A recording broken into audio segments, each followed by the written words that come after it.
کہ یہ جو تفریح کے لیے لوگ مذاق گوئی کرتے ہیں، لطیفے سناتے ہیں، اس میں غالباً جھوٹ بولنا پڑتا ہے۔ حضور صلی اللہ علیہ وسلم نے فرمایا کہ جھوٹ بولنا اس لیے کہ لوگ ہنسیں اس کے لیے ہلاکت ہے۔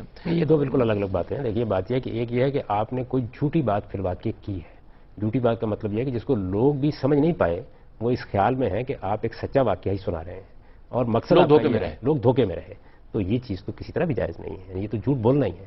لیکن لطیفے میں یہ بات مخاطب پر بھی اور مخاطب پر بھی واضح ہوتی ہے کہ آپ لطیفہ سنا رہے ہیں، تو اس وجہ سے اس پر اس کا اطلاق نہیں ہوتا۔